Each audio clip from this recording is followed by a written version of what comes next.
The story starts in a magical realm where 9 races share the same world: elves, demon kin, dark elves, dwarves, beast folk, oni folk, centaurs, dragonutes, and finally humans, and one of whom is a young adventurer named Light. Wanting to pull his family out of poverty, Light bids farewell to his hometown and sets out on a journey in search of wealth and strength. When he finally reaches the grand city, he's hit with the harsh reality of discrimination as people sneer at him just for being human. Still determined, he walks into the guild to register as an adventurer and is assigned an F rank since it's his first day. The receptionist asks if he has a special skill, and Light's face lights up as he proudly says yes, it's something called Unlimited Gacha. Curious, the girl asks him to explain it since she's never heard of such a thing before, but Light insists it'll be easier to show her in action. He pulls out his Gacha device and presses it, creating a card right before her eyes.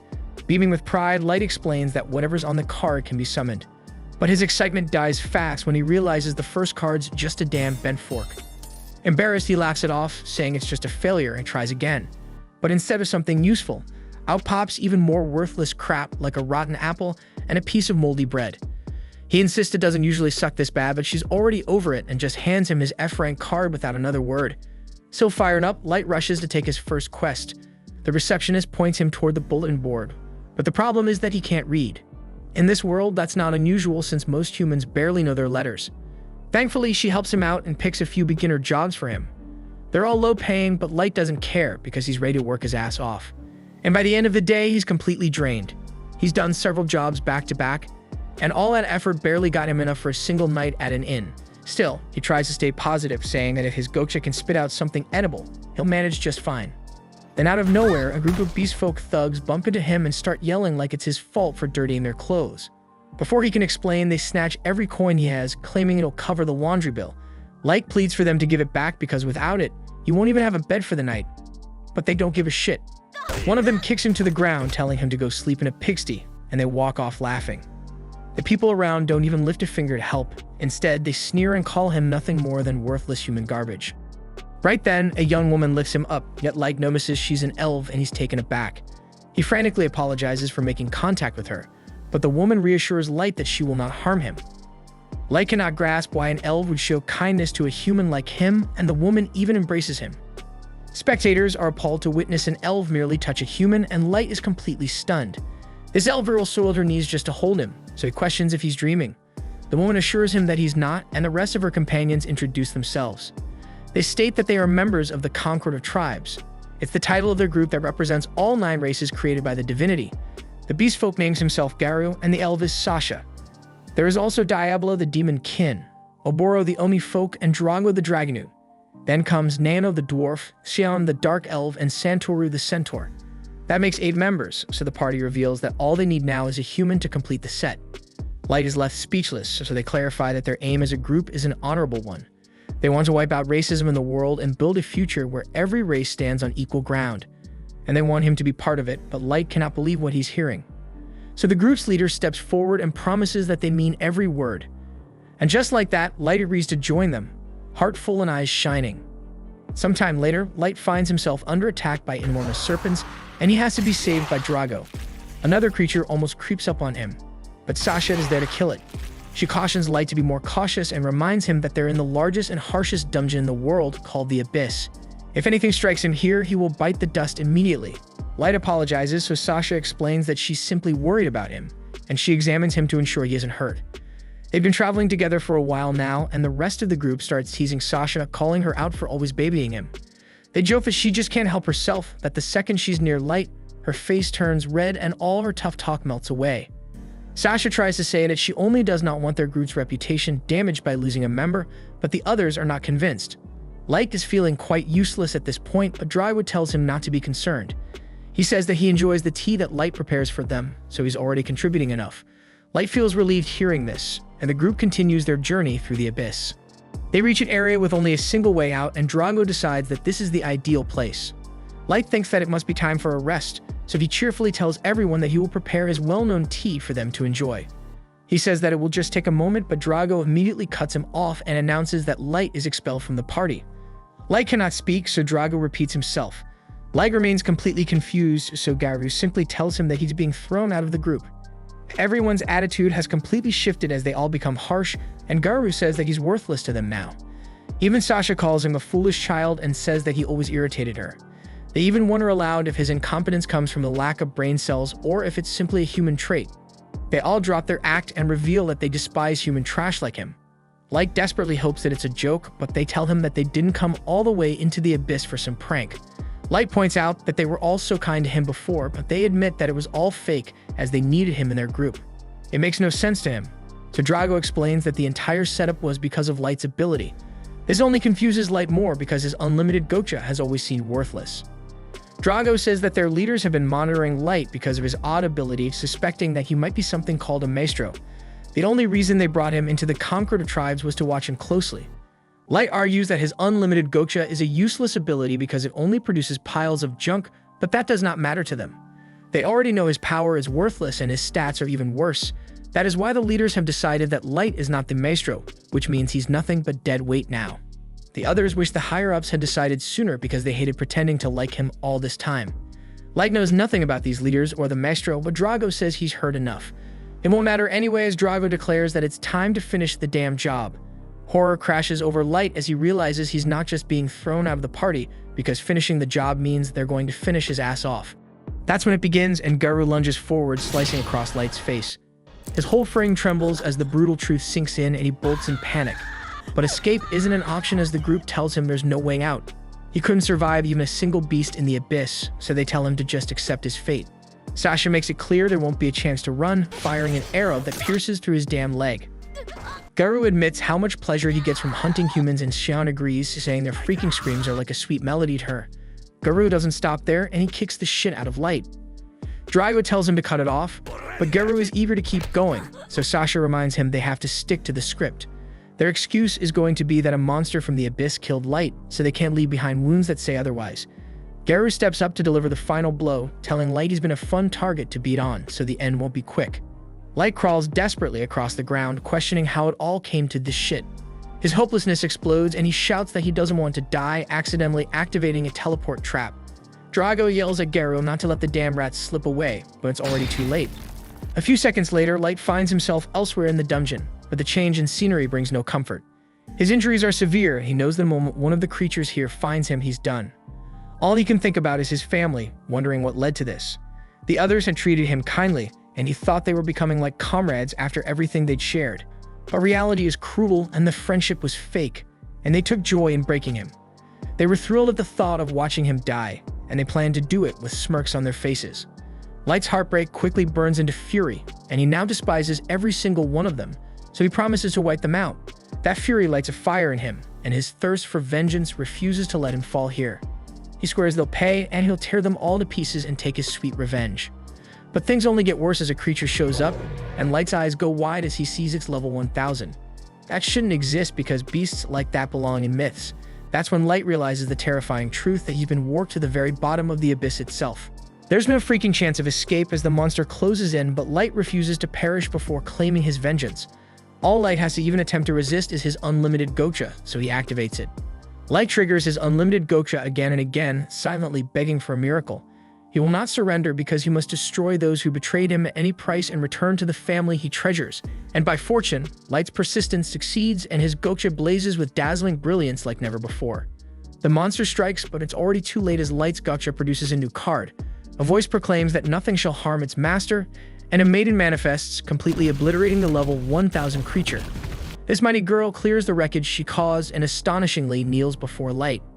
She heals him and quickly apologizes for doing so without asking his permission first, saying it would be shameful if his handsome features and fair pearl skin were marred by such dreadful injuries. Light is amazed to hear her speak this way about him, and even more shocked to realize that she has healed every wound. The girl asks him to grace her with his name and his fine voice, so Light tells her who he is. The girl calls him Master Light and announces that she will devote her existence to serving him. It is the maid's oath of honor, and she vows her total loyalty to him without hesitation. Naturally, Light wants to know who this mysterious girl is, so she introduces herself as May, the ever-seeking maid, and her level is 9999. What stuns Light most isn't her power, it's that she's a super ultra rare card pulled from his supposedly useless unlimited Gacha. But May goes on and on about her undying devotion, even saying she would follow him beyond death itself. Still overwhelmed, Light tries to explain that his unlimited Gacha isn't anything special. There's just no way someone like her could have been summoned from such a useless skill. Mai kindly asks permission to inspect his gacha using her appraisal ability, saying she'll only do so with his consent because it's the proper way for a servant to act, and Light agrees. As soon as she examines it, Mai is amazed. She reveals that Light's abilities are buried beneath a powerful concealment barrier known as Conceal, and no one below her level would ever be able to uncover it. Then she tells him that his unlimited gacha is anything but trash. It allows for infinite draws, and the quality and rarity of what it produces depend on the mana levels in the surrounding area.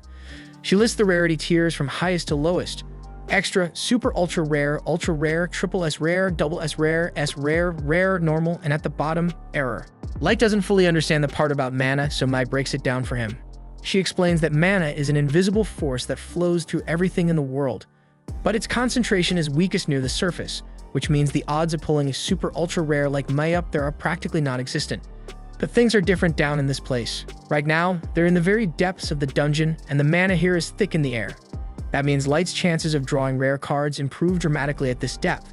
Mai has no idea what led him here, but she praises his courage for venturing this far below just to unlock the full strength of his unlimited gacha. Light, however, refuses to pretend he's some kind of hero. He admits that he would have never made it this far on his own.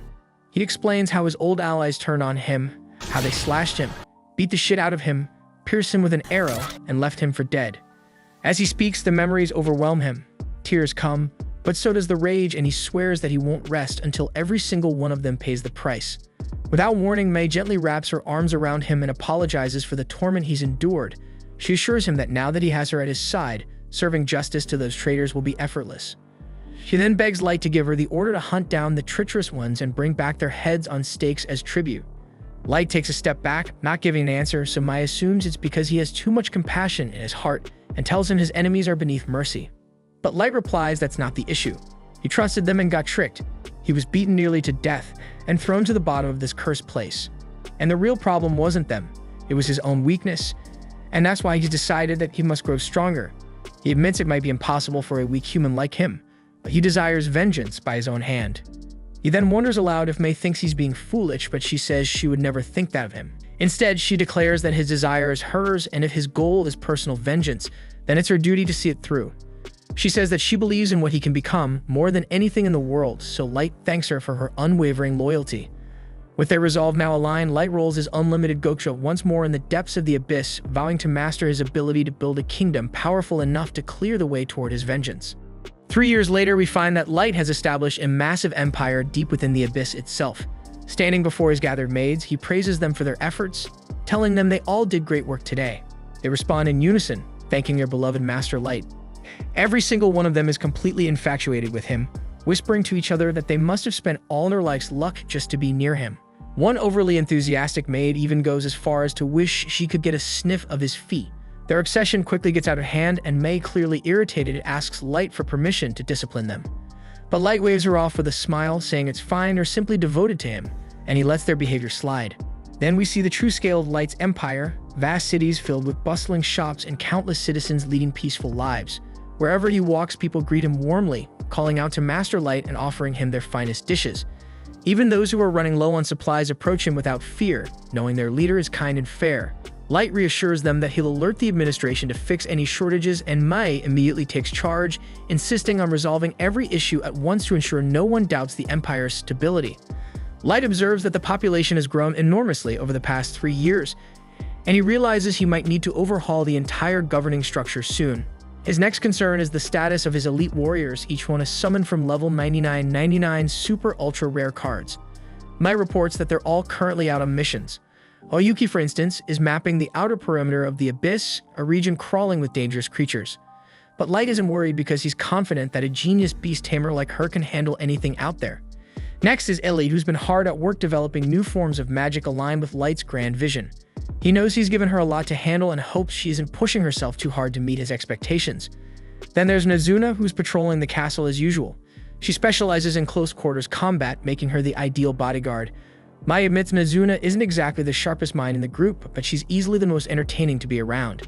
Back inside the castle, Mai grows annoyed to find someone waiting outside Light's chamber, and it's Jack, the level 77 warrior. Mai scolds him for being too casual and reminds him to show proper respect to Master Light. But Light dismisses her concern and tells her it's fine, and doesn't mind because he always thinks of him as his big brother. The two men step outside for some serious training, and Light warns that today there will be no holding back. He declares the gloves are off and immediately opens with a lightning-fast punch straight into Jack's stomach. Jack stumbles back, clearly impressed, but laughs it off because after all, there's a reason they call him the Iron-Blooded Barricade. Light's hit would have taken out nearly anyone else, but Jack is built like a fortress. As their sparring session heats up, we cut to Nazuna making her rounds through the castle. She proudly informs the other maids that she's carrying out a direct assignment from Master Light, a critical patrol mission. The maids shower her with praise, saying they feel safer knowing someone like her is watching over them. Nazuna tries to remain modest, saying she's just doing her duty, even if her posture says otherwise. Not sure where to head next, Nazuna listens as the maids nervously mention a certain restricted zone they'd like her to check out. Turns out that area is none other than Light's bedroom, leaving Mai puzzled about why Nazuna's knocking there. Nazuna says she's simply planning to inspect the room, but Mai calmly tells her that Light's quarters are already tightly secured. But Nazuna hits back by pointing out that Light isn't even home right now, and more suspiciously, wonders what Mai is doing inside. Mai quickly claims she's just keeping busy, as all diligent maids should be, but Nazuna shrugs and lets herself in. Once inside, Nazuna begins to observe the surroundings. Something seems off. The bed is clearly ruffled, as if someone had been flopping around on it. Even stranger, there are impressions on the pillows like someone was lying down, kicking their legs and sniffing. Mai doesn't flinch and calmly says this is part of her specialized bed-making technique. She claims it's a top-secret method not to be shared. Nazuna, completely convinced, gasps in admiration. She praises Mai's incredible skills and says she truly deserves her position as Light's first-ever summon. But Nazuna didn't come empty-handed. She also delivers a message from the other maids. They're fed up with Mai monopolizing access to Light's room. The note says the maids demand fair cleaning rights, and that a formal petition has already been launched to remove Mai as head maid.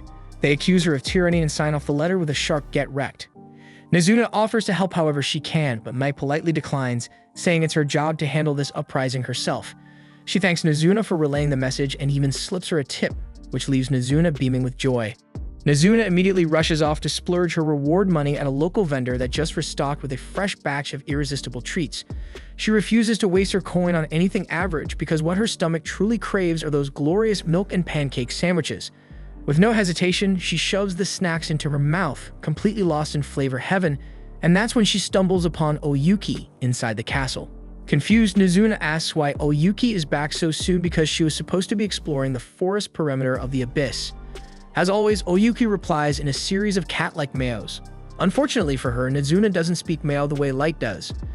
Ever confident in her own brilliance, Nazuna attempts to interpret her cryptic words, but her guesses miss the mark entirely. First, she asks if Oyuki needs help chopping down trees to clear the scouting path, but the answer is clearly no. Then she wonders if Oyuki might run into some kind of monster that was too tough to handle, but that's not it either. Nazuna eventually acknowledges that while Oyuki was summoned before her, she still looks older and stronger. So with full confidence, she tells Oyuki that if she's ever in trouble, she should feel free to rely on her. Tired of the guessing game, Oyuki finally drops the act and speaks normally, explaining that she completed the mission without any issues. She didn't encounter a single threat and came back simply to deliver her portion of the completed map. Back inside the castle, Nazuna finishes up her patrol with pride, though she's a little down that she hasn't seen Master Light all day. After making sure she's alone, she sneaks over and climbs onto Light's grand throne. She reflects on how effortlessly cool he looks whenever he sits there, and quietly wishes he were here now. But her fantasy is abruptly shattered when she accidentally snaps off a small piece of the throne's angel wing. In full panic mode, she slaps the broken part back on, hoping it stays, then bolts from the room in a full sprint. Meanwhile, out near the training grounds, Light and Jack are still exchanging blows, but eventually agree to wrap up for the day. While catching their breath, Jack comments that Light has practically mastered the art of turning his entire body into a weapon. A Light as humble as ever credits Jack for being a great teacher. The intense sessions have transformed Light into a powerhouse, and Jack admits that there are only a handful of beings in the Abyss that could even stand a chance against him now. The Abyss is home to the most fearsome creatures on the planet, meaning that if so few can rival Light down here, even fewer can challenge him on the surface. But Jack isn't saying this to brag. He's reminding Light of an important truth. Stronger foes still exist out there. Light takes the warning to heart, and he knows the surface world is full of unknown dangers, and he vows never to grow complacent.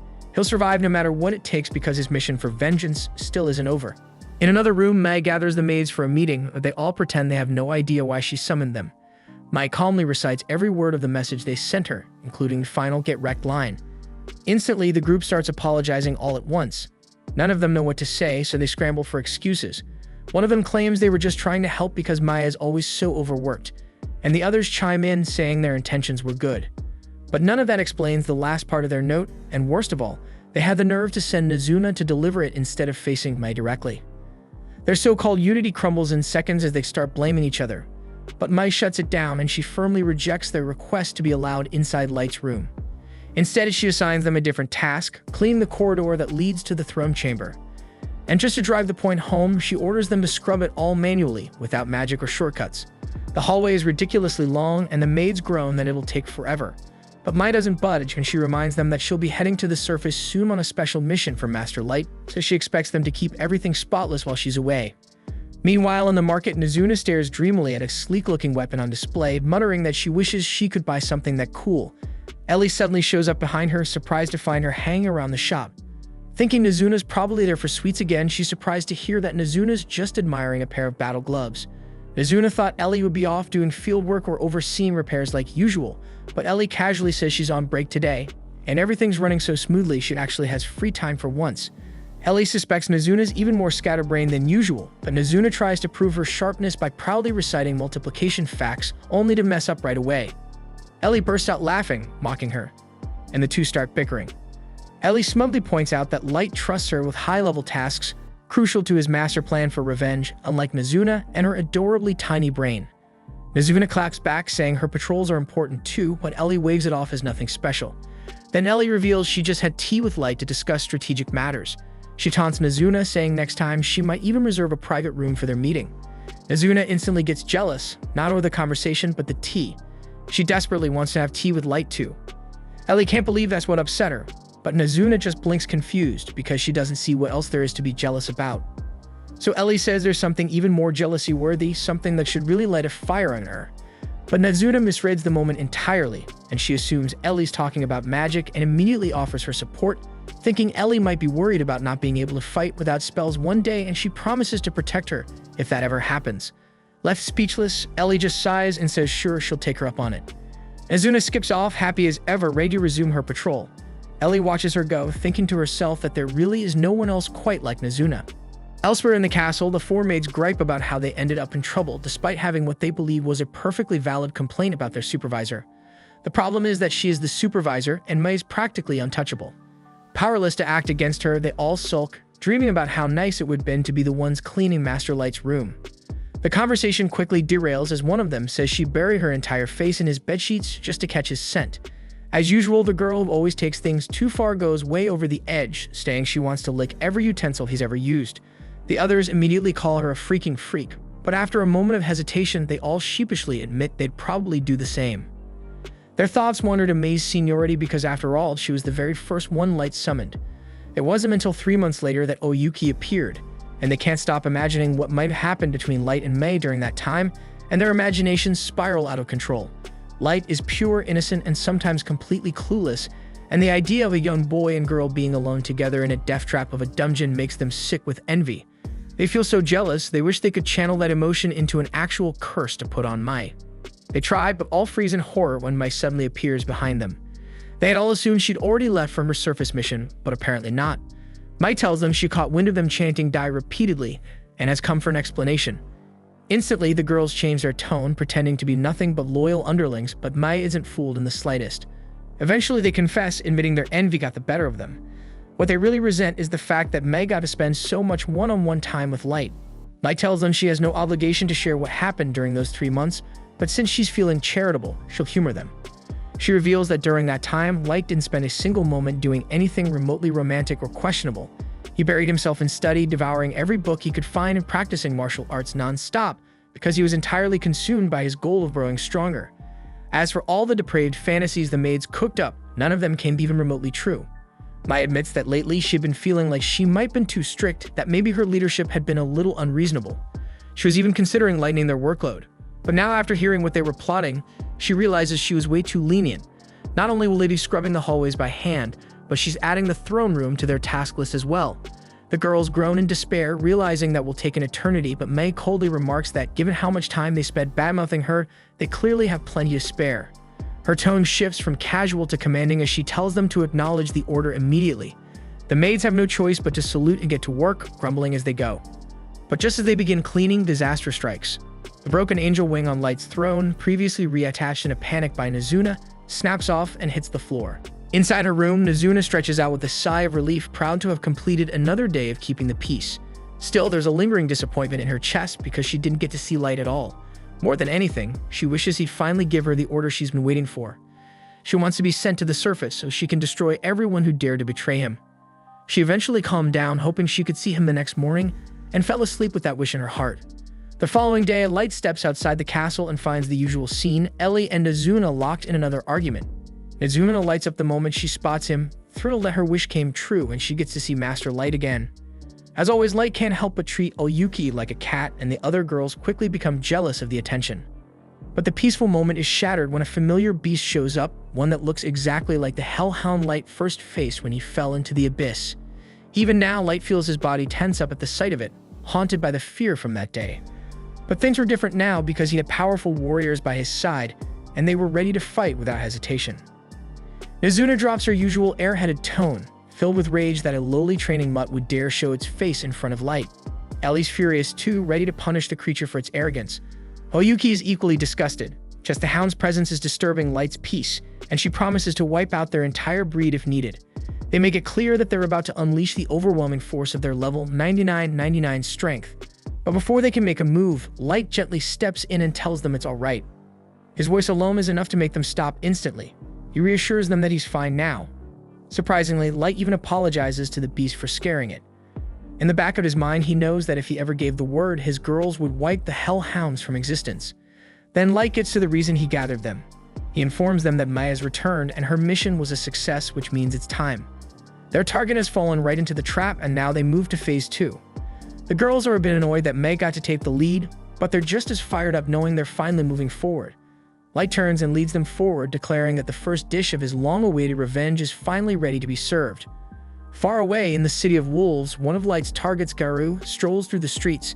The people cheer for him like he's a hero, blissfully unaware that vengeance is already on its way. The villagers absolutely adore Garou, so much so that one of them even suggests he should date his sister. They constantly shower him with praise, and Garou doesn't shy away from it for a second.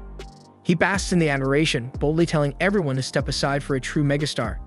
Nearby, a human rummages through some garbage, and Garou finds the sight utterly revolting. Without hesitation, he refers to the man as street trash, violently hurling him to the ground before spitting in his face. Like many of his kind, Garou harbors open disdain for humans, and he warns the man to disappear and never show his face again. Later, at a local tavern, he confidently claims the best seat and instructs his entourage to order anything they like, boasting that he's been earning handsomely. His companions heap praise on him, calling him a symbol of pride for all beast folk, even though he himself once clawed his way up from the filth of the slums. Now he's a leader admired by many. With unfiltered arrogance, he tells them that becoming someone like him isn't something just anyone can do. He's mastered the art of influence, and since beast folk are naturally inclined to follow, all he needs to do is leverage that trait, then life becomes royalty. According to him, the key to success lies in properly categorizing tasks, knowing which ones are worth the investment and which consume too much effort for too little return in power or profit. One of the less intelligent beast folk brings up an old job Garou took 3 years ago involving the conquer of tribes, asking whether it had been lucrative. Another companion scolds him for prying, but the wolf-like leader answers calmly, stating that the federation they worked for had bound them by oath, making it impossible to reveal any specific details. He recalls, however, that it was the easiest and most profitable mission he'd ever taken. Just eliminate one insignificant, worthless human boy, and now he's both wealthy and respected. Still, something about that portal nags at him. He never discovered where it led, though he highly doubts someone like Light could possibly survive. What intrigues him more is the mysterious maestro that the Federation was so obsessed with locating. The thought alone sends a chill through him, warning that digging too deep into it might be dangerous. Before he can think further, his thoughts are interrupted by the sudden arrival of a stunning young woman revealed to be Mai, who politely asks if they can speak. She inquires whether he is Garou, the beast folk leader, and he nods after casually sipping from his drink. Mai falsely claims to have served as the maid of Master Light, who she explains hails from an esteemed noble bloodline. Garou is stunned by this revelation and begins to wonder if he had kept Light alive, it would have been more profitable for him. Mai continues her deception, claiming that she has been searching for Light for the past 3 years and that every clue she followed led her to this country the very place where he was last seen traveling with a new party. Garou casually admits that he was indeed part of that group and confirms that Light had been among them. Mai's eyes glisten as she feigns sorrow, saying she heard rumors that Light perished inside the dungeons and was never seen again. Garou nods solemnly, agreeing that it's true that Light met a tragic end, but Mai gently asks if he could guide her to the site where it happened, explaining that it would bring her comfort to visit the place where Light drew his last breath. Garou responds bluntly, asking what's in it for him. To his surprise, Mai calmly places a small bag on the table, and inside are 3 solid bars of gold. His companions are stunned into silence, their eyes wide, but Garou keeps a straight face as his mind races. He wonders whether this is a setup or if the girl genuinely seeks nothing more than a guide into the depths of the dungeons, but after a moment's thought, he decides to take the deal. In his mind, a fragile human woman poses no threat to someone of his strength, as she couldn't even touch a strand of his fur, let alone harm him. Garou eventually leads her into the dungeons, accompanied by his loyal followers. After several hours of trekking through damp tunnels, he turns to ask if she's holding up. Mai, though visibly drained, offers a faint smile and insists she can continue. Garou smirks inwardly, thinking about how fortune always seems to favor him. He plans to rob her of her gold once they arrive, and then defile her right there, over the grave of the man she mourns. Finally, they reach the cavern where Light had once been abandoned and left to die. Garou gestures ahead, claiming this is the spot where Light met his unfortunate fate. He spins a false tale about a group of monsters ambushing them, saying Light didn't have time to flee, was torn apart, and then triggered a teleportation trap, and was never to be seen again. Mai collapses to her knees, tears streaming down her face, while Garou's thoughts turn cruel. He mocks how pitiful humans are, so fragile, so unaware of danger even as it closes in. His men subtly spread out, forming a circle and sealing off the only escape, while Garou continues his performance, pretending to laymen that he tried to save Light, but failed. Just as he prepares to strike, Mai's tone suddenly changes.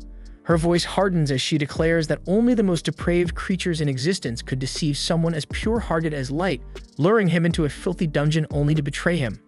Her words echo sharply against the stone walls as she glances around, regret burning in her eyes, admitting that if she had entered Light's service even a little sooner, he would have never been hunted, shot through the leg, and beaten until he could barely breathe.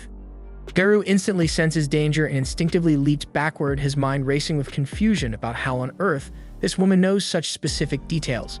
His followers glance around, clearly puzzled, unaware of the full weight of what's just been said. But Garou knows better. The only individuals who could possibly be aware of that event are either members of the Concord of tribes or high-ranking figures from the nation's elite. He narrows his eyes and demands to know who she's working for, accusing her of being a spy dispatched by a rival tribe. She scoffs in response, boldly declaring that she serves no one but Light, and that Garou is about to face her fury. The raw energy surging from her sends a shudder through him, which he finds deeply unsettling. He tries to reassure himself that she's nothing more than a worthless human, good only for being used and discarded. But the moment she locks eyes with him, a cold wave of dread washes over him. His instincts are screaming the truth that this is no bluff, and if he fights her, he's going to die. Just as Mai is about to strike, a calm voice echoes from the shadows, and it's Light's voice urging her to stand down, saying that he'll handle Garou personally. Garou's eyes widen, refusing to believe what he's hearing. But then, Light steps forward into view, his tone almost casual, as if greeting an old acquaintance. He tells Garou he's come to settle the score from 3 years ago. Suddenly regaining his swagger, Garou bursts into laughter, claiming he never thought he'd see Light again. He mocks him for being a pathetic level 15 human, bragging that someone like him couldn't possibly stand against a level 158 raid boss. He sneers, saying he doesn't even care how the hell Light survived, but now at last he can slay him with his own hands and drag his corpse back as evidence. Light exhales softly, asking if Garou isn't at least curious about who Mai is or how powerful she really might be. Garou shrugs it off, admitting that he has no clue about the true strength of this so-called maid, but he's absolutely certain that weak little humans will never measure up to beast folk like them. He boasts that all his men are above level 130 and that they'll crush them with overwhelming force. Without further delay, he gives the signal to attack. 2 of his subordinates rush toward Light at full speed, weapons drawn, ready to strike him down. But in an instant, Mai intercepts them, appearing before they even blink. Their heads fall cleanly to the ground in the same spot while their bodies collapse in silence. She coldly warns that anyone who dares to threaten Light will lose their life. But Light calmly instructs her to fall back and block all the exits because this time he wants to have a little fun himself. Garou's men start to lose their nerve, unable to comprehend what they've just witnessed. But Garou quickly tries to get them back in line, brushing it off as nothing more than a cheap parlor trick she pulled, nothing real. Light looks at him and asks if he still honestly believes humans are weaker, if it ever crossed his mind that humanity might be the most powerful race of them all. Garou bursts into laughter, proudly flexing his level as if that ends the conversation. But Light calmly responds, saying that a level is just a number and it means nothing when it comes to true strength. Garou's patience snaps, and with a furious roar, he and all his cronies launch themselves at Light in full force. But to their shock, Light doesn't flinch and stands as still as a mirror's surface. Then, in an instant, he erupts into motion, parrying every strike and flooring each of the beast warriors in flawless succession. One by one, they crash to the ground, dazed and breathless. Light steps toward Garou and asks him again if he still thinks humans are weak. But Garou, consumed by pride, refuses to accept defeat. Gritting his teeth, he pushes through the pain, vaults back to his feet, and shouts that no human could ever rival him. Determined, he pulls a glowing magic crystal from his pocket and slams it onto the floor, summoning his familiar, an enormous level 500 wolf monster. Light watches calmly and asks if that's truly the best Garou can do. But Garou assumes he's stunned into silence and mocks him, urging him to start begging. Light doesn't budge and tells Garou to go ahead and strike, promising not to take a single step from where he's standing. Enraged, Garou commands his beast to unleash a blast so devastating it could obliterate an entire city block. The explosion rocks the dungeon and a cloud of dust swallows everything. But when it clears, Garou's expression freezes in disbelief. Light stands exactly where he was, untouched, not even a scratch marring his robes. Light smirks, mocking him for giving that overblown attack such a grand name when all it did was stir up a little dust. Garou is too stunned to reply, and now his men are visibly trembling, some barely able to hold themselves together. With a quiet confidence, Light announces it's his turn. He reaches into his coat like he's in the middle of a duel and pulls out a card just like in a trading card game. He plays the legendary level 9000 ultra-rare card, the Primal Wolf Divinity. The divine beast materializes behind him, radiant and ethereal, leaving the beast folk dumbstruck. Light gives a simple command: eliminate Garou's familiar. But instead of firing off a dramatic explosion, the divine wolf exhales gently, and that breath alone is enough. Its divine essence freezes Garou's massive wolf solid and then shatters it into gleaming fragments right in front of its stunned master. Garou stands frozen, mind spiraling, unable to accept that his level 500 monster was destroyed in an instant without even a real fight.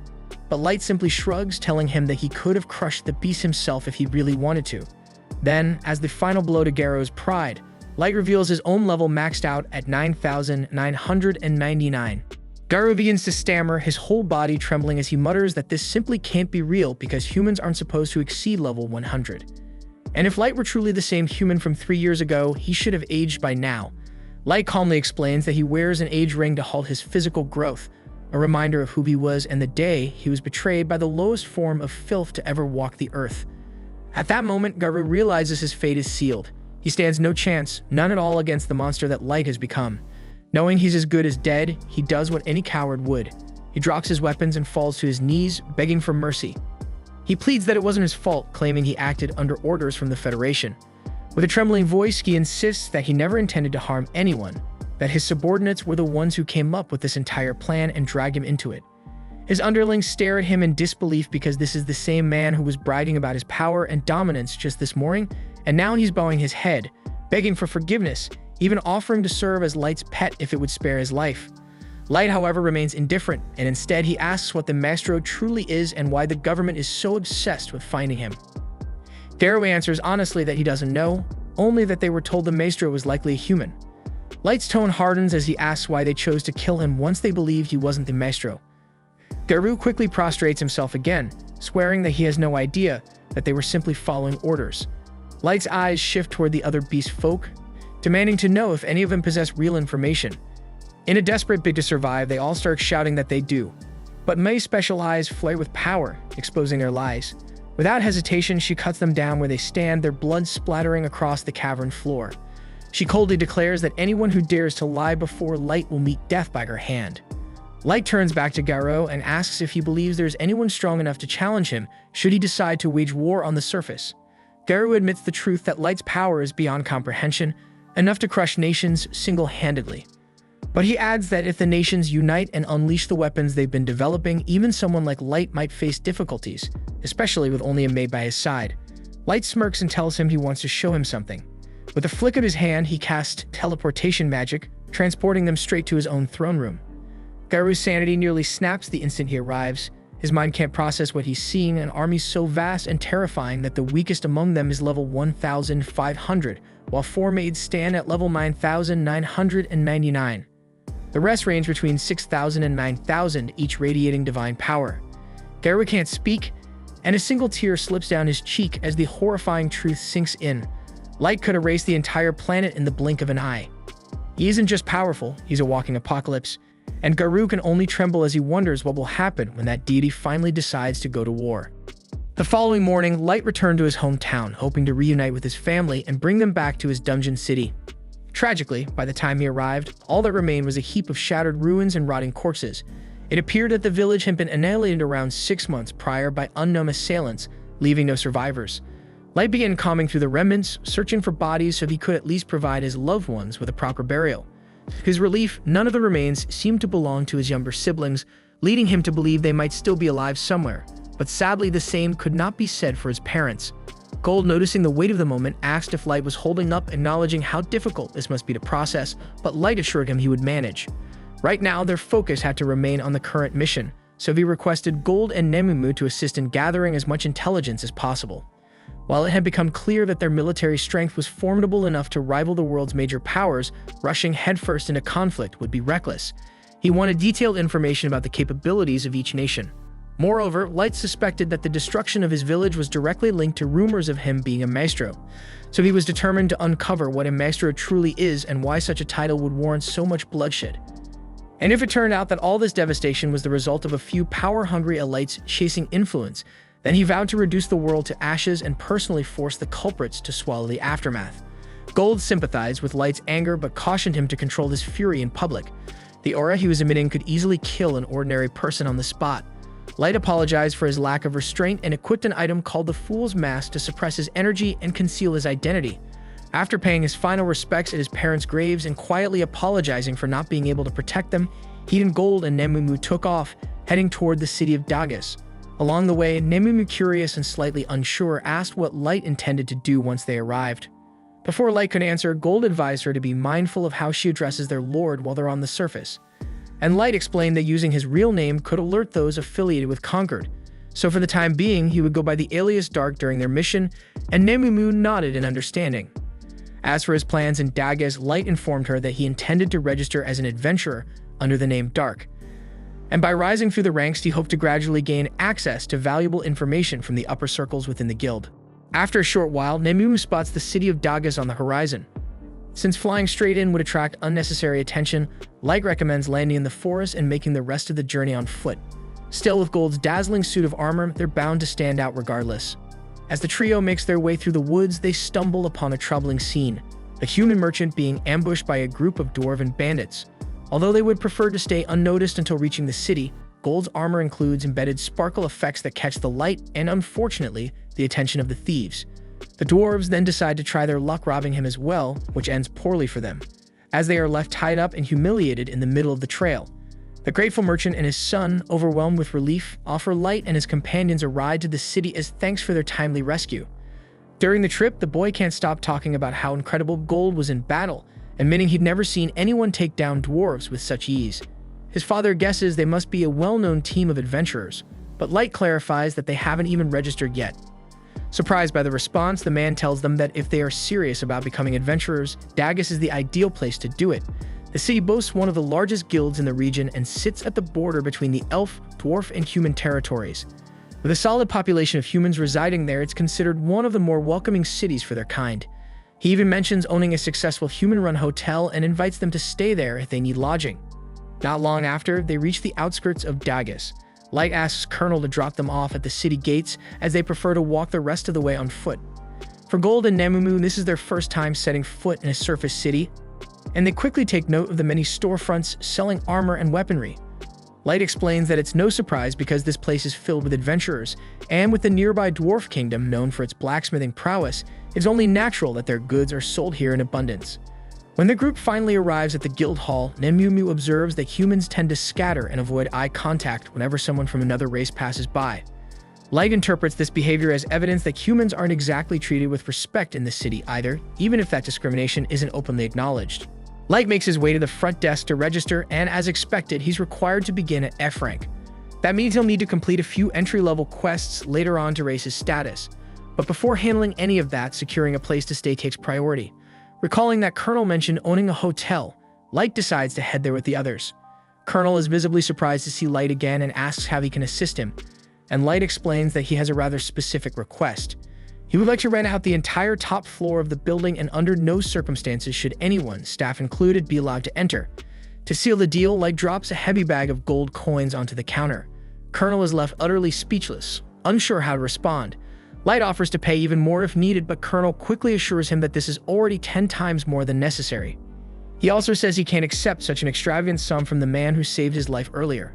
However, Light remains firm in his decision, and eventually Colonel accepts the generous offer and promises to prepare the rooms immediately. Not long after, Light and the group head upstairs. Once inside, Light takes out several perception-blocking spell cards and activates them throughout the room, ensuring that no one can eavesdrop or spy on them. Finally, able to let his guard down, he pulls up a chair and sits, taking a moment to rest. As he settles in, Nemumu speaks up and says that while she understands Light is incredibly strong and has chosen to become an adventurer here to gather intelligence, there's always a risk that he could be injured on the surface. She believes it might be safer for him to return to the dungeon city and let the rest of them handle matters on his behalf. Although Light is generally a calm and considerate person, Nemumu's suggestion hits a nerve. To him, it sounds like she's trying to sideline him from his own mission of revenge, like she thinks he's not capable of carrying it out himself, so that implication infuriates him. Nemumu immediately realizes her mistake and drops to her knees, begging for forgiveness, but the damage has already been done. Light's expression turns deadly, and for a moment, it looks like he might actually harm her. Sensing the rising tension, Gold steps in, laughing lightly to ease the mood. He tells Light that Nemumu simply doesn't grasp the emotional weight behind revenge, and he explains that Light intends to carry out his vengeance with his own hands, no intermediaries, no delegation, and that's something truly noble to stand behind. Hearing Gold's lighthearted jab brings Light back to his senses, and he realizes that he may have let his emotions spiral out of control. He kneels down and apologizes to Nemumu, admitting that he overreacted and understands her words came from genuine concern for his safety. Nemumu, however, insists that she was the one in the wrong for speaking out of turn, so she pleads for the chance to renew her vow of loyalty. Although Light doesn't think such a gesture is necessary, he agrees to honor her request. With care, Nemumu lifts his foot and presses her lips to it. In this world, a kiss to the foot is the ultimate sign of deference and respect toward one's sovereign. Still, Light has never been fond of this custom, especially recalling how awkward it felt when all of his subordinates lined up to perform the ritual when he first summoned them. Even Gold can't help but comment that the whole thing is a bit odd, especially since Nemumu seems to be enjoying it far too much. The following day, Light and the others set out toward the dungeon. As they stroll through the city streets, they quickly draw attention. Gold, clad in radiant armor, sparkles like a walking treasure chest, and Nemumu's striking beauty turns plenty of heads. As for Light, the only remark people seem to have is that he looks strange in his mask, but that only adds to his enigmatic dark persona, so he isn't bothered in the slightest. When they reach the dungeon entrance, they find a long line of people waiting to get in. Gold quickly notices something odd. There aren't any elves present. So Light explains that the elf and dwarf kingdoms are currently locked in a territorial dispute over ownership of this particular dungeon, which has led them to avoid crossing paths. Nemumu compliments Light on always having an answer for everything, which he appreciates, though he raises an eyebrow and asks if she really needs to stand that close, as her melon is pressing hard against the back of his head. She replies with complete seriousness that it's her duty to guard him at all times, and maintaining close proximity is part of that responsibility. Before Light can protest further, he notices a small group of 3 cutting ahead in line. The shortest one is likely a servant, while the second appears to have received moderate combat training. But it's the man in front who truly catches Light's eye. Despite the oversized weapon slung across his back, his movements are sharp, deliberate, and practiced, signs of a seasoned warrior. The surrounding humans hesitate to confront him, likely afraid of provoking a deadly response, but Light has no such fear. Stepping forward, he calls out the elf for his rudeness, stating plainly that cutting in line is unacceptable. The elf immediately bristles with rage when he realizes a human had the audacity to speak to him. He reaches for his sword, clearly ready to escalate the situation, but the elder accompanying him quietly advises that it's not worth causing a scene over something so trivial. After a brief pause, the warrior reluctantly agrees and moves to the back of the line. But as he passes by Light, he leans in and coldly warns him that he'll come to regret showing such disrespect. Once the elf is out of sight, the surrounding humans begin to cheer for Light, applauding him for standing up to the arrogant bully. The kids from earlier even return to personally thank him, having finally mustered the courage to approach. Light tells them there's no need to thank him because he simply acted out of self-interest, but the children remain sincerely grateful nonetheless. Right then, one of the kids curiously asks Gold if his armor is really made of actual gold, since everyone nearby has been wondering the same thing. Before Gold can respond, Nemum steps in and explains that his armor isn't made of gold at all, because if it were, it'd be far too soft to offer any meaningful protection. The boy starts to ask if Gold just wears it for show, but his friends quickly stop him, realizing that might come off as rude. Still, Gold takes no offense. With a grin, he proudly admits that he absolutely wears it for attention, because no color better reflects the shining example he strives to be as a knight. The conversation shifts as the kids ask if this is Light's group's first time venturing into the dungeon. Light confirms, but also wonders aloud how they guessed. The children explain that this floor is usually reserved for more experienced adventurers due to the high entrance fee, and most who enter come prepared to camp inside.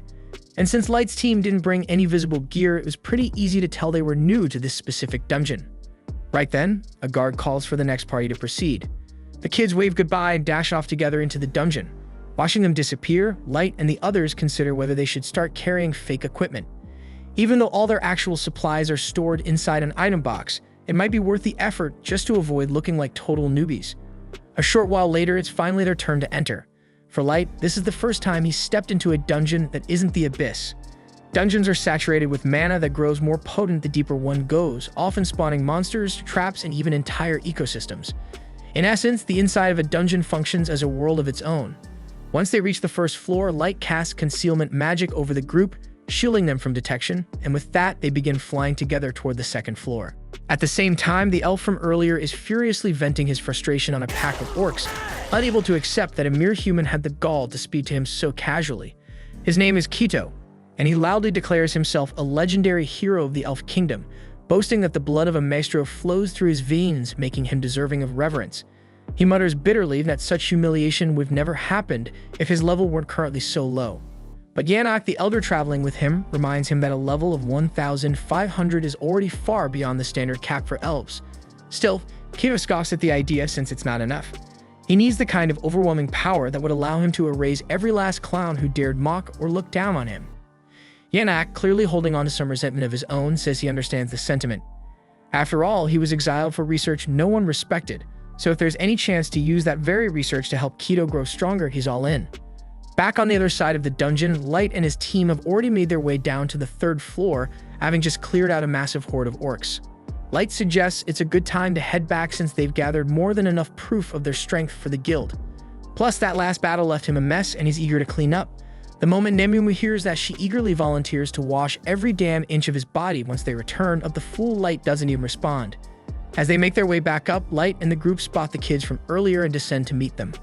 But before they can say much, a loud commotion erupts from deep within the forest. In a sudden burst of chaos, dozens of wolves come charging through the trees. The kids quickly panic and tell Light they need to fall back because there's no way they can take on that many enemies. But Light calmly tells them that the wolves aren't the real danger here because something far worse is coming. And a moment later, the ground trembles and a towering quad-scythe mantis bursts into view. The young adventurers stare in complete disbelief at the sight before them, given that the mantis monster species was believed to have been wiped out a decade ago, and they clearly aren't equipped to handle one on their own. The group's leader tells Mia to hit the mantis with a bit of magic to distract it, but he knows that won't cut it, so in desperation, he turns to Light and the others, pleading for their help to disorient the creature so they can all escape safely.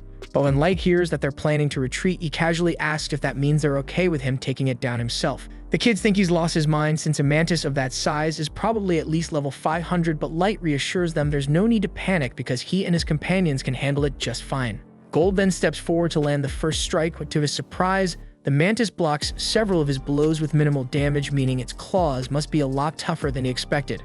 Light steps in next and fires a blazing arrow directly at the mantis, but just before it hits, the mantis redirects it and sends it flying back toward him. Watching this unfold, the kids begin to worry that Light and the others might be in serious danger, so they urge Mia to hurry up and cast her spell, but she's too stunned to concentrate because she just witnessed Light unleash a high-grade combat spell without even chanting, and she had no idea that was even possible. Since the rest of the kids aren't familiar with magic, they can't really tell what counts as impressive, so they don't know whether to intervene or stay back. But Gold tells them it's better if they sit this one out, and to top it off, he offers them a brief lesson in what it means to be a true knight. For starters, he explains that his shield isn't just for blocking, and as the mantis lunges at him, he pivots and flawlessly counters the attack, completely destroying one of its claws. He then adds that a knight must never miss an opening, and with the mantis still reeling from the blow, Gold moves behind it and slices off one of its legs.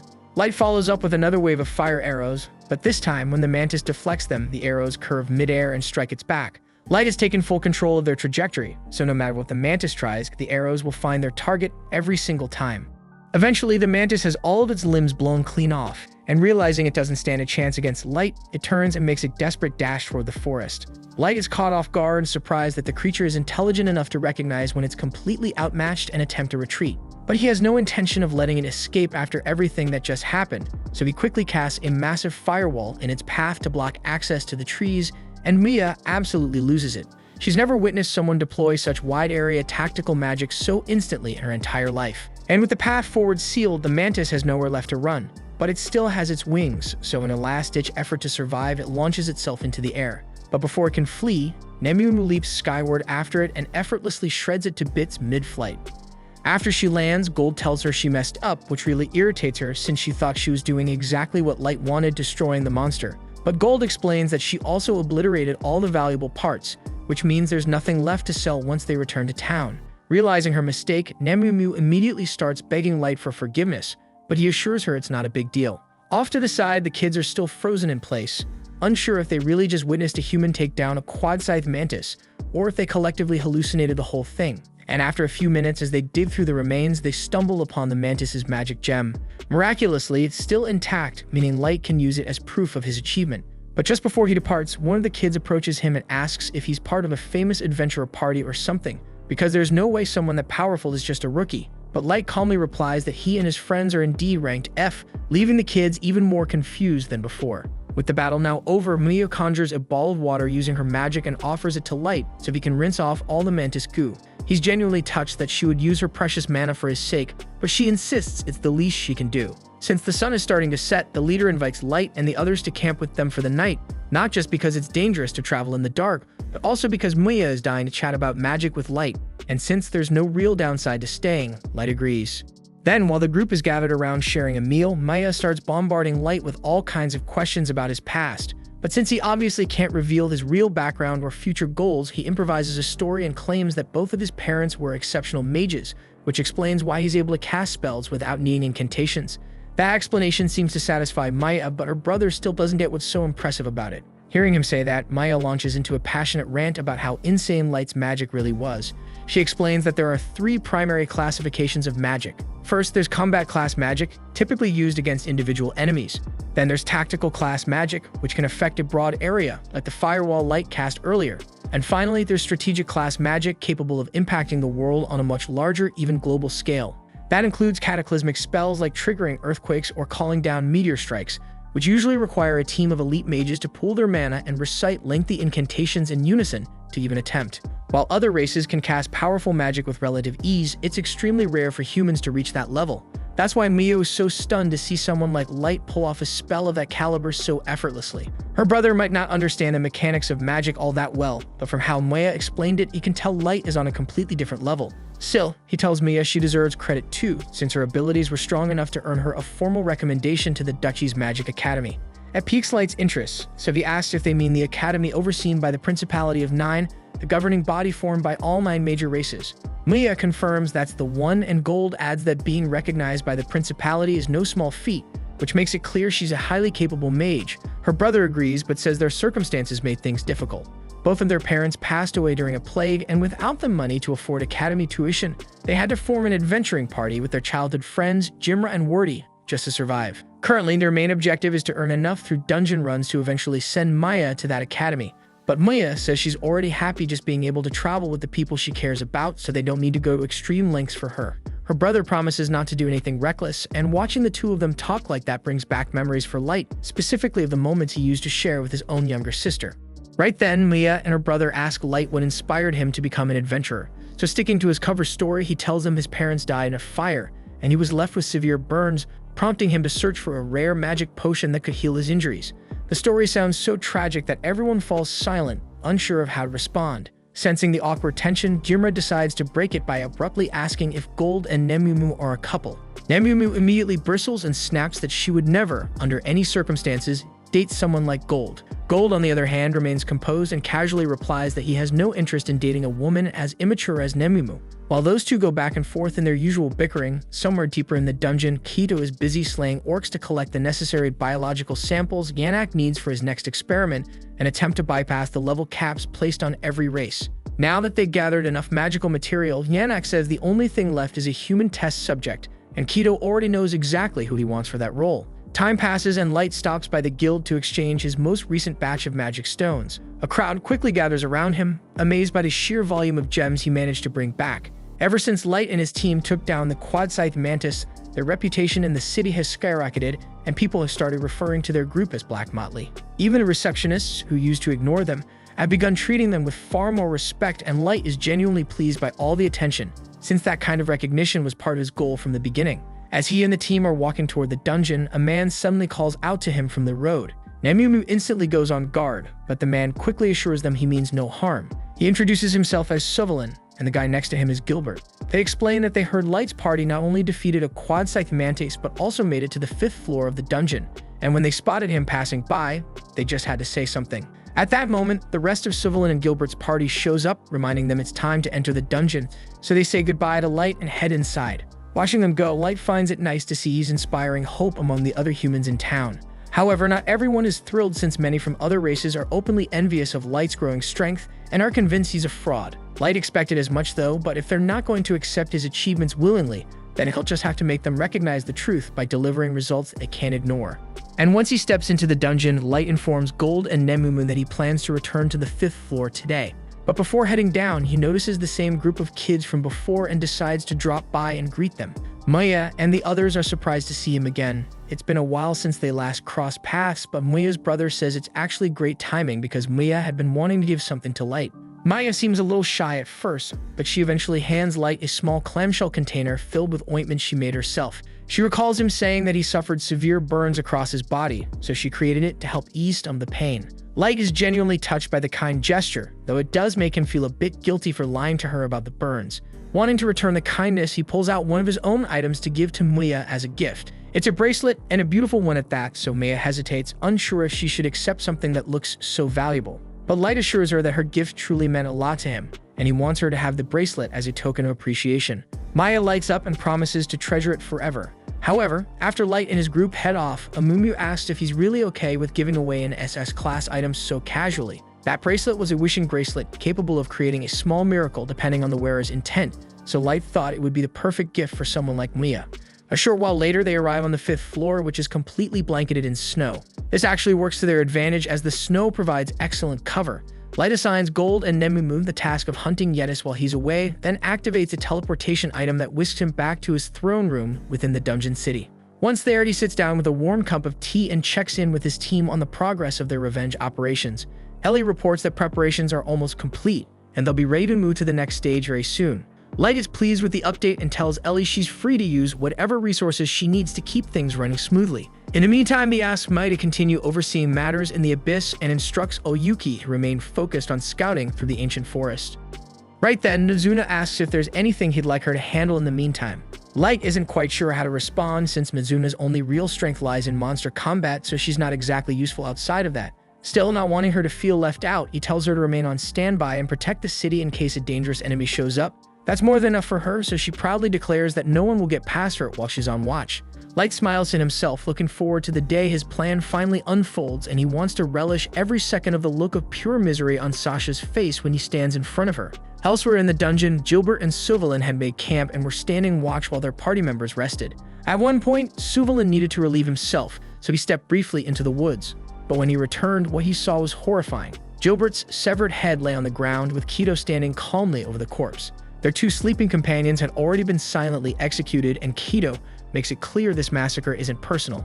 It's fueled entirely by his deep-rooted hatred for the human race. Blinded by rage, Suvalin wants to strike back, but he knows full well he's outmatched, so thinking quickly, he throws down a smoke bomb and bolts, determined to escape and alert the guild about what happened. He feels confident about his chances after almost magic is useless unless the caster can see their target. But just when he thinks he's gotten away, something strikes him hard in the back. Looking up through the haze, he sees Kido effortlessly flying toward him on a magical hoverboard. Moments later, Suvalin is knocked unconscious by Yanak, who berates Kido for killing all the humans despite being crystal clear about needing them alive. But Kido doesn't see what the big deal is because in his eyes, killing a few worthless humans shouldn't matter, especially since Yanak never cared about them in the first place.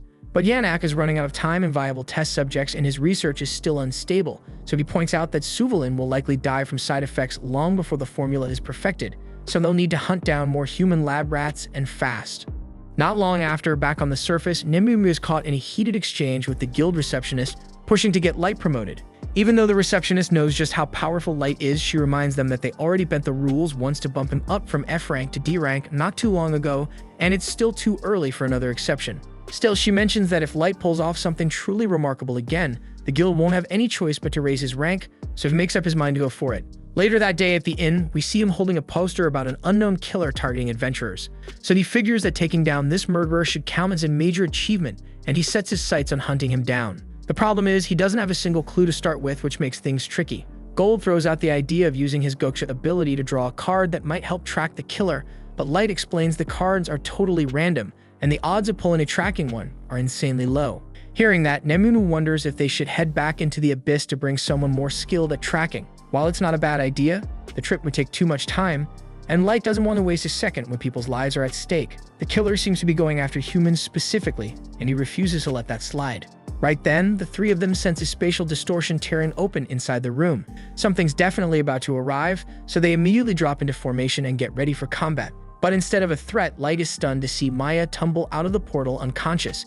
He rushes forward and catches her, only to watch the miracle bracelet he gave her snap in half. He doesn't know what she just went through, but whatever it was, it clearly wasn't good, so he carries her gently to bed, hearing her mutter fragments in her sleep, saying she needs to warn him about something important. Light then casts a healing spell on her to speed up her recovery, but she's still too weak to speak. With no other choice, he quietly apologizes and prepares to read her mind.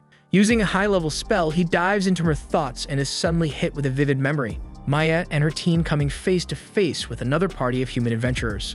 The second party gave them a serious heads up that there were reports going around about an adventurer killer on the loose, and from what they heard, his targets were strictly human. The kids had heard whispers about it before, but they figured it was just some wild beast causing trouble. Still thinking about it now, no regular monster would go after humans specifically. That realization made Maya uneasy because she knew full well that their team didn't stand a chance if they ever crossed paths with that killer. The other party felt the same, which is why they were in a rush to leave the dungeon. But before they took off, they told the kids that sticking around was a bad idea, and until someone puts that psycho down, this place isn't safe for human adventurers.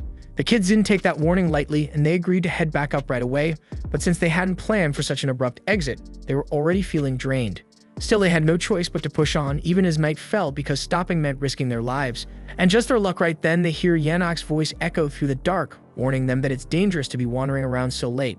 None of the kids had any clue that these two were the killers they were so desperate to avoid, so Maya, not suspecting a thing, suggests they warn them too. They let Yanak and Kido know that there's been a string of murders happening in the dungeon and advise them to get out while they still can. Kido and Yanak thank them for the tip, and for a second, the kids feel relieved, thinking they must just be regular adventurers too. But then Yanak casually starts complaining that he should have cleaned up their last ambush better, since all this chatter has made human adventurers more cautious, and now they're avoiding the dungeon. That single sentence hits like a brick wall, so the kids freeze in horror as it dawns on them that they're standing face to face with the very murderers everyone's been terrified of, and Kido looks like he's enjoying every second of watching their fear sink in. The group is paralyzed with fear, but they quickly understand the truth. There's no way all of them can make it out alive, so the three boys draw their weapons and yell for Mia to run, ready to hold them off with everything they've got. Kaito is visibly offended that mere humans would believe they could take him on, so when Moya's brother charges at him, he casually slashes him across the chest without a shred of hesitation. He does the same to the other two boys as well.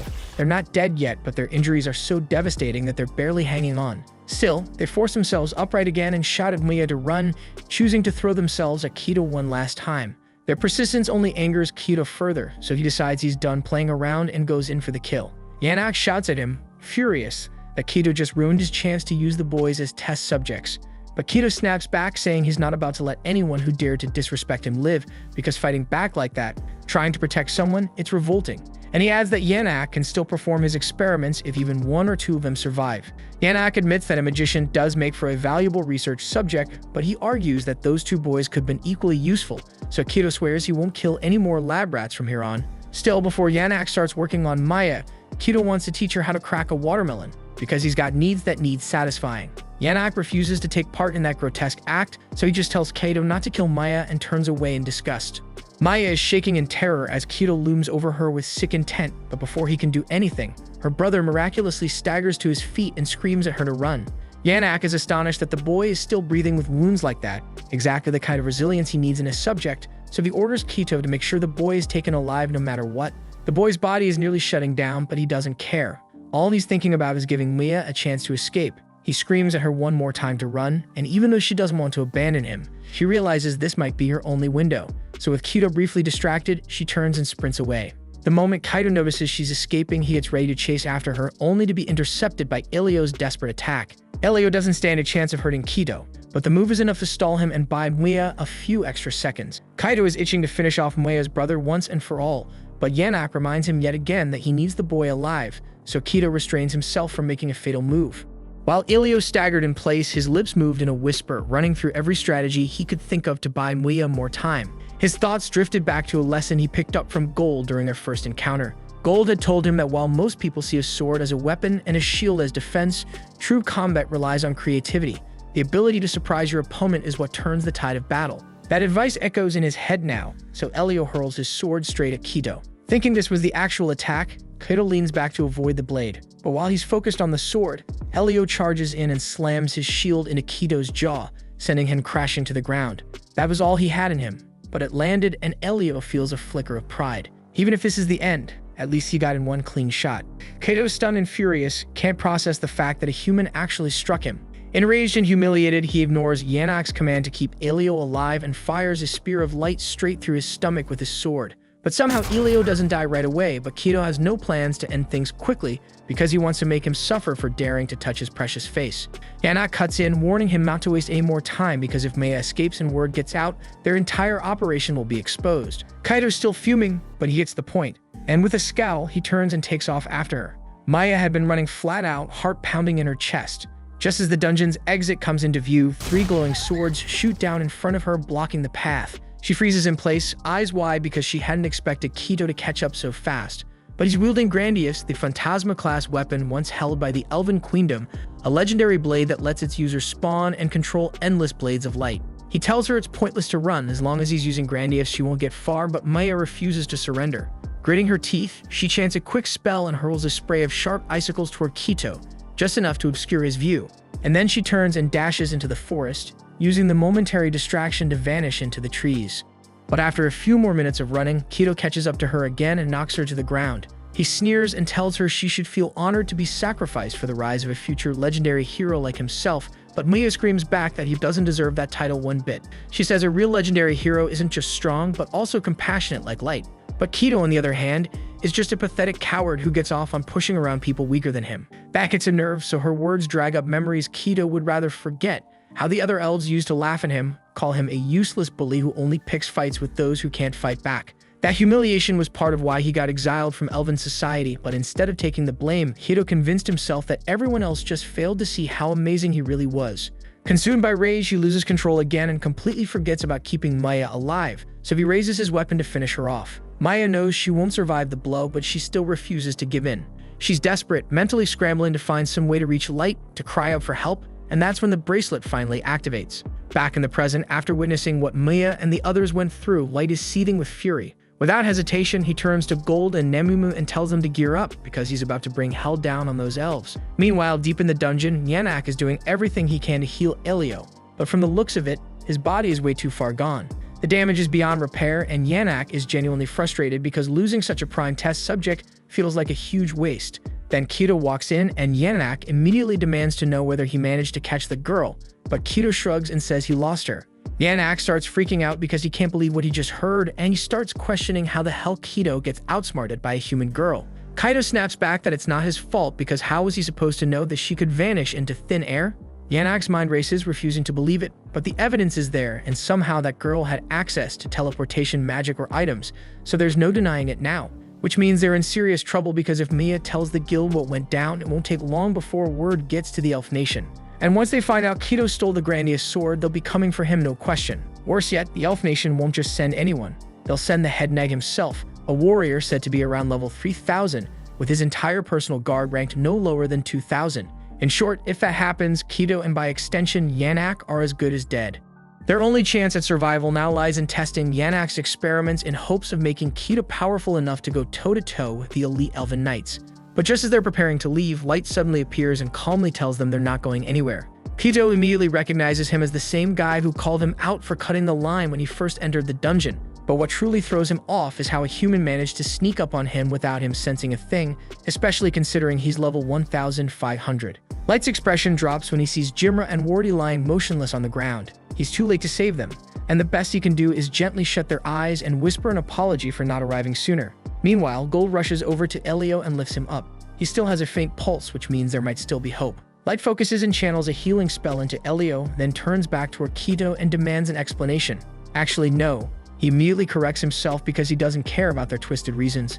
The moment they made his friends suffer, they sealed their fate, and Light swears by his name that they're going to feel a level of agony so intense, they'll beg for death to come early. He then turns to Nemumu and Gold and tells them to stand back because this is something he wants to handle alone. Kaido, meanwhile, is completely insulted by the idea that a low-tier human dares to think he can take him on solo. He's had enough of being mocked and defied by lesser beings, so he promises to savor every second of tearing Light apart. The moment he launches his first attack, Light stops it cold with his staff, and honestly, he's a little underwhelmed because he expected more from Kido. And then Light slams his staff forward, nearly knocking Kido unconscious. Driven mad, Kido goes all in and activates the full power of his sword, unleashing wave after wave of radiant blades aimed straight at Light. But even as dozens of glowing blades fly toward him, some even slicing through parts of his cloaks, so Light calmly responds with a burst of ice magic, freezing and deflecting every last attack with ease. Kaido's face twists in disbelief, and he stomps and rages like a child throwing a tantrum, unable to comprehend how a mere human could be outperforming him. He starts ranting about how, with the ancient sword of Maestro in his hands, this should be impossible. Light at first wasn't even listening, but the second Kido mentions Maestro, his expression sharpens. That's the exact kind of clue he's been searching for, so he presses Kido, asking how he knows about the Maestros. So Kido laughs and says of course he knows because he was born with the blood of a Maestro in his veins. After discovering that Kido is descended from a legendary Maestro, Light informs Nemumu and Gold that the plan has changed. He was originally just going to slaughter Kido on the spot, but now he wants to drag him down into the abyss and extract every last bit of knowledge he can pry from his mind. The two get the message, so they tell him they'll handle Yannack while he focuses on Kido. But Yannack doesn't think it's fair that they're all targeting him when he's clearly not a fighter. Still, he came prepared for this kind of scenario, so he gestures behind him, drawing their attention to the two figures standing silently by his side, and they begin to transform, revealing themselves as the results of Yannack's human-monster hybrid experiments. Yannack starts going on about how he fused humans with monsters to break through the natural limits of the human body. He says he would have gone even further with his work, but it takes a ridiculous number of human test subjects to get a hybrid stable enough to function, so he plans to keep collecting more whenever he gets the chance. Gold, Nemumu, and Light are sickened by what he's done, but what makes it worse is that Light actually recognizes one of the hybrids. It's the same man he met back in town, someone he now regrets not being able to protect from becoming another piece of Yannack's twisted research. There's no saving him anymore, so Light quietly asks Nemumu and Gold to end the poor man's suffering. Without hesitation, Nemumu and Gold slice clean through the hybrids' bodies, trying to grant them peace, but Yannack just smirks and says it's not over yet. He reveals that the creatures were engineered to regenerate from any kind of damage, so simple cuts won't be enough to bring them down. Light starts to worry for Nemumu and Gold's safety, but he's got his hands full. Kaido keeps launching sword energy at him non-stop, and Light can't afford to take his eyes off the fight. Nemumu and Gold keep cutting down the hybrids again and again, but no matter what they do, the bodies repair themselves within seconds. Yannack watches from a distance, mocking them for thinking they stood a chance against his perfect creations. Both Nemumu and Gold are fed up, not just with Yannack's smug taunts, but with the thought of leaving those poor souls trapped in such agony. So they both decide it's time to use their ultimate techniques and end it quickly. Both Nemumu and Gold channel mana into their weapons and slash through the hybrids with everything they've got. Yannack starts taunting them again, thinking there's no way they'll actually manage to put down his creations, but then he notices something strange and the hybrids aren't getting back up. In fact, they look pretty damn dead, so panic sets in as he stares at the aftermath in disbelief, and he can't accept that the pinnacle of all his research could be wiped out so effortlessly. While he's still frozen in shock, standing over the ashes of what used to be his experiments, Nemumu casually walks up behind him and kicks him straight between the legs, just to shut him up once and for all. Meanwhile, Light has been dominating Kido with his relentless magic attacks, and every time one gets close, Kido's face contorts with panic, Light finds it hilarious, especially considering how smug Kato was acting just moments earlier. Refusing to let some pathetic human look down on him, Kato digs deep and activates the Holy Sword's final form, stacking multiple enchantments onto the blade and massively boosting its range. Light is mildly impressed because the sword really does seem insanely flexible. But no matter how flashy it looks, Kato's aim is trash, so he cannot land a single hit on Light. Frustrated, Kato starts yelling that Light's just a coward for dodging everything and insists he'd be dead already if he actually stood still. Which, yeah, is kind of the entire purpose of dodging, but Light decides to play along. He plants his feet, doesn't move an inch, and tells Kato to take his best shot. Kato assumes Light must have lost it, but he's not about to waste the opportunity. He charges up, jumps high, and brings the sword down with everything he's got. The hit connects, but to his horror, it barely leaves a scratch. Kaito stands there stunned, since there's no way a regular human should be able to tank a clean blow from Grandius. Light just stares him down and says he's welcome to keep swinging if that helps him understand the gap between them. Kaito goes wild, unleashing a flurry of attacks, slashing again and again, but not a single one even phases Light. Eventually, Light gets bored, so with a quick flick, he shatters Grandius' enchantment, drives a punch into Kaito's gut, and then knocks him flying with a clean shot to the face. Kaito hits the ground hard, bouncing across it until he finally stops, bruised and bloodied. Light walks over and towers above him, his expression cold. He says he's got plenty of questions for Kaito, so he's not going to kill him just yet. Not until he's made him feel a fraction of the suffering he caused his victims. Kaito quickly realizes Light isn't messing around, and there's zero chance he's fighting his way out of this. So with no other options, he drops to his knees and starts pleading for his life. He admits he's from the Elven Nation and was once poised to lead the White Knights as their next commander, and in exchange for mercy, he swears he'll give Light any intel he wants. Right now, Kaito looks absolutely pathetic, and the sight of him makes Light's blood boil. This was the guy parading around like some so-called legendary hero, and now he's groveling the second things don't go his way. A real hero fights until their last breath, standing for something even when the odds are hopeless. But Kaito, for all his ego, couldn't even manage that. Honestly, Elio, Jimra, and Wardy were the real heroes because they faced off against Kaito and Yanak to protect Maya, fully knowing they didn't stand a chance. Light turns to the lifeless bodies of Jimra and Wardy and offers them a quiet apology for not being able to save them, but he promises he'll do everything he can to make sure Elio pulls through. With that in mind, he says it's time to head back to the Abyss immediately. Right then, Kaito nervously asks what's going to happen to him, so Light tells him bluntly that he and Yanak are both coming along since he's not done with them yet, not until they answer every question he has. A second later, Light activates his teleport spell, and when Kaito and Yanak open their eyes again, they're both stunned to find themselves in a totally unfamiliar location. Yanak is in disbelief, demanding to know where they are, so Light tells him they're in the deepest layer of the Abyss dungeon. Yanak can't wrap his head around it because they were just in Daggers a moment ago, and now they've been warped all the way to the most brutal dungeon in the world.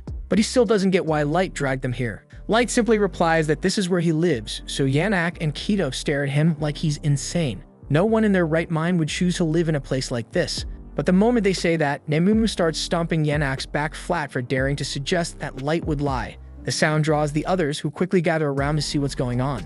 They're excited to see Light again, but when they spot the two battered elves, they can't help but ask why he brought such trash with him. Light explains that these two are notorious criminals who use innocent people for unspeakable experiments, acts that led to countless deaths, including the lives of two close friends of his. Still, they're carrying knowledge about what a maestro truly is, and for that reason alone, Light decided to delay their execution for the time being. The moment the girls hear what Kaito and Yanak have done, their expressions darken and their eyes lock onto the two criminals with pure killing intent. One by one, they start listing off the horrible things they'd like to do to make them pay for their crimes. Light figured they'd react like this, but he steps in and firmly tells them both of these monsters need to stay alive until every bit of intel about Maestro is wrung out of them. The girls grit their teeth, but agree to rein themselves in if that is what Light has decided. With that settled, Light turns to Gold and asks her to handle Elio's recovery, then tells Nemumu to follow him because he's going to give Jimra and Wardy the funeral they deserve. Just as he's about to walk off, Yanak suddenly drops to his knees, begging Light to wait. He pleads for mercy, insisting that none of this was really his fault, and it was all Kaito's idea. But Kaito snaps back, blaming Yanak for everything, saying he only went along with it because Yanak promised he could help him surpass his physical limits if he supplied enough test subjects. The two immediately start bickering, trying to shove the blame onto each other, until Light shuts them up and throws out a single question. Back when they were pretending to be deities, slaughtering and torturing innocent people like they were nothing, did either of them ever spare someone who begged for their life? Kaito and Yanak go completely still because they both know they never spared even a shred of mercy for any of their victims, and that heavy silence tells Light everything he needs to know, so he calmly declares that they will be treated the exact same way, and there is nothing they can do to change that. Sometime later, Mia slowly wakes up at the inn in Dagas and finds Light sitting quietly by her bedside. She blinks and asks what happened, because the last thing she remembers was running for her life from Quito. Light explains that he and the others reached her just in time, right before the murderers were about to catch her, so they brought her back to safety so she could recover. He also lets her know that Ilio's wounds were treated and he pulled through. But when Mia nervously asks about Jimra and Wardy, Light doesn't have anything good to say. He gently hands her a lock of their hair and tells her that Jimra and Wardy both died from their injuries before he could reach them in time. Mia breaks down, crushed by the loss, though she still thanks Light from the bottom of her heart. Without him, she and her brother wouldn't be alive right now. Light stands up to leave and give her space to process everything, but he cannot shake a faint sense of guilt because moments like this make him question whether using his power purely for revenge is really the right path. The following day, Light makes his way over to the Adventurers Guild to file a report on the incident involving the killers and hand over all the important details. But he conveniently leaves out the part about him hauling Quito and Yanak away himself, so the guild still believes those two are somewhere out there. As far as the guild is concerned, those two are still at large. In recognition of the information he provided and for saving two potential victims, the guild grants Light and his team an official promotion to C rank. Afterward, Light sits down with Maya and Elio to talk about what's next for them. When he asks what they plan to do, Elio says they decided to retire from adventuring and return to their hometown. Light is a little surprised and tells them they could probably find another team to work with. Elio agrees but says it wouldn't feel right to move on so quickly after losing Jimra and Wardy. Besides, they want to take what remains of them home so their friends can be laid to rest properly. Light respects that but turns to Maya and asks what she plans to do about her magic studies. After all, that was her whole reason for becoming an adventurer in the first place, to save up enough to attend the academy. Maya says she's going to focus on teaching herself from now, and she plans to work hard so that next time she crosses paths with Light, she won't be a beginner anymore. Once Maya and Elio head out, Light decides it's time to return to the Abyss and check on things, and when he arrives, he's greeted by Maya and Ellie. He asks for an update, and May hands him a file summarizing everything they've pulled from interrogating Quito and Yanak. According to the information, descendants of a maestro are said to level up faster than normal people. There's also an ancient legend claiming that if a maestro isn't stopped, they could eventually bring about the end of the world. This revelation makes Light curious about just how powerful a maestro has to be to hold the potential to wipe out the whole world single-handedly. But sadly, they do not have any more information on the subject. The intel they gathered mostly came from a conversation Quito had with the White Knight's captain a few years back. Even after Ellie tapped into her forbidden magic to extract the memories, most of them were broken or incomplete, leaving them with only fragments of the truth. Light then asks about the current state of Yanak and Quito, so Ellie opens a portal to show him, and the two of them look like they've been dragged through absolute misery. Since there's nothing left to extract from them, Light decides it's time to dispose of them for good. He summons a creature known as Dead Man's Banquet, and it consumes Quito and Yanak in a viciously gruesome manner. With that problem finally resolved, Light turns to Ellie and asks how her other preparations are coming along. She happily reports that everything is in place and he can begin his revenge on Sasha whenever he's ready. But before that though, she wants to capture the White Knights first, since every one of them is reportedly a sub-maestro, and she doesn't know what kind of abilities they might have. Their vice captain Michael is also Sasha's fiancé, so Ellie suggests he would make a perfect hostage, and Light is genuinely impressed by how thoroughly she planned everything. At the same time, in the Elf Nation, Sasha is having the time of her life retelling the story to Michael about how she betrayed Light and made him beg for his life with a pathetic look on his face. Michael clearly enjoys every detail, even saying he wishes he had witnessed it himself. He once went on a mission to wipe out a human village and he loved seeing the humans pleading for mercy. Both of them laugh and bond over how much pleasure they get from watching humans suffer, completely unaware that Light is preparing to return the favor for every pain Sasha ever inflicted on him. This was the end of episode 7. Subscribe to not miss the next episode.